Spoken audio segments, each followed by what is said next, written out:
여러분, 혹시 공부법 쇼핑이라는 말 들어보셨어요? 유튜브나 인스타에 이것만 하면 인생 바뀐다. 공부법 뜨면은 일단 저장부터 하잖아요. 근데 솔직히 결과는 시작하고 3일을 넘긴 게 없어요. 왜 그럴까요? 우리는 어쩌면 공부를 하는 게 아니라 공부하는 방법에만 관심이 있었던 것 같아요. 공부법 영상 자체에서 안정감을 느꼈던 거 아닐까요? 아, 나 아직도 영어에 관심이 있구나 하면서요. 근데 지금까지 결국 남는 게 하나도 없죠. 그래서 오늘 제가 경험한 영어 실력을 진짜로 확 끌어올렸던 방법, 그 방법을 공유할게요. 영어 공부 30분 같이 실천해 봅시다. 첫 번째, 얇은 회화책, 대화 1인 2역 모두 읽으면서 통암기합니다. 이 방법을 알기 전까지는 항상 의문이었어요. 스피킹 실력을 늘리려면 많이 말해라 라고 하는데 정작 나는 말이 안 나오는데 그럼 뭘 어떻게 말하라는 거지? 그래서 저는 자동으로 말이 나오게 만들자 라고 생각을 해서 그림도 많고 얇은 영어 회화책 하나를 골랐어요. 회화책에 나오는 대화를 1인 2역을 통째로 외워서 눈 감고 입에서 나오게 만들었어요. 어떻게 하는 거냐면 예를 들어서 A. John, get up. B. What time is it? 다시 A. It's 7 o'clock. 일단 문장 전체를 눈을 감고도 입에서 자동으로 툭툭 튀어나올 때까지 외웠어요. 한 번에 외우는 양은 2쪽 정도.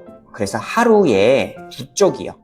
그렇게 한 달 정도 지나면 단순 계산으로는 모두 60쪽을 외워야 하는데 사람이니까 또 까먹잖아요. 그래서 실제로는 30쪽 정도는 기억에 남고 나머지 30쪽은 또 잊어버리는 시기였죠.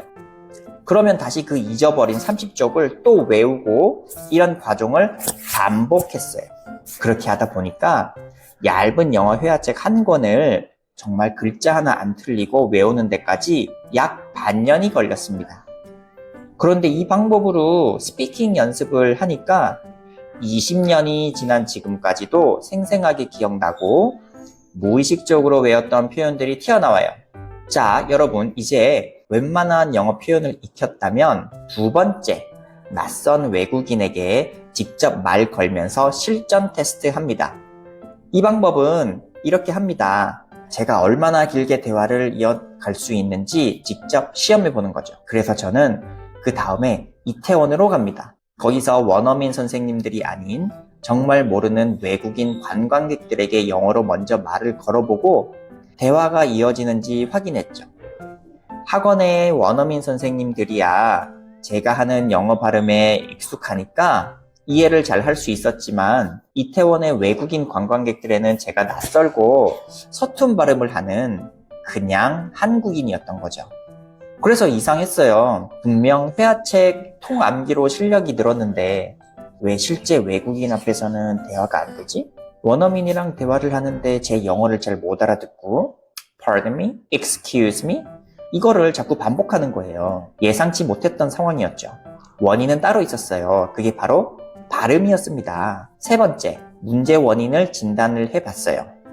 발음, phonics, 리셋하기. 이 방법은 어떻게 해야 되냐면 제가 이미 단어도 알고 문장도 외우는데 발음은 왜 다시 처음부터 해야 해? 이 지겹고 재미없는 걸? 이라는 생각이 들 수 있지만 발음에 문제가 있다고 생각했어요. 왜냐면 앞서 말했다시피 Pardon me, Excuse me 이거를 수십 번 들었거든요.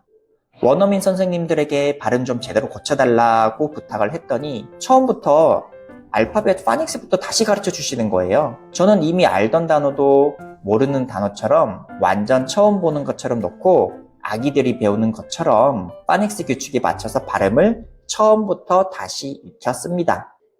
어떻게 했냐면 A 같은 경우에 애플 이거 아니라 apple 이렇게 발음하고 B 같은 경우는 book, 책 이게 아니라 book, book 이렇게 C 같은 경우는 crust, cheese crust 이게 아니라 crust, crust, crust 그리고 D 같은 경우는 dog, dog 이게 아니라 dog, dog, dog 이렇게 하는 거죠.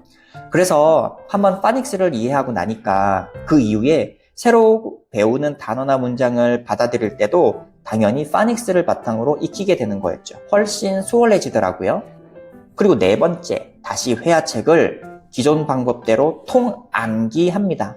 이 방법은 어떻게 해야 되냐면 발음이 어느 정도 잡히고 나서는 다시 영어 회화책으로 1인 2역 암기에 똑같이 들어갑니다. 다만 파닉스를 유의해서요.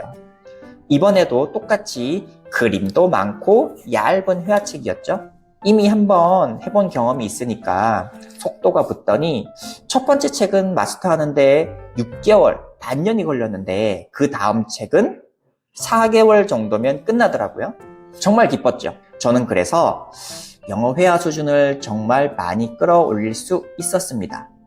그런데 이렇게 외우다 보면 결과는 확실히 나와요. 기뻐요. 그렇지만 제가 너무 지쳐버리는 거예요. 가끔은 회화책을 펴고 10초만 지나도 졸음이 쏟아지고 버스를 오래 탄 것처럼 멀미도 나고 소화도 잘 안 돼요. 정신적으로 스트레스를 너무 많이 받았어요.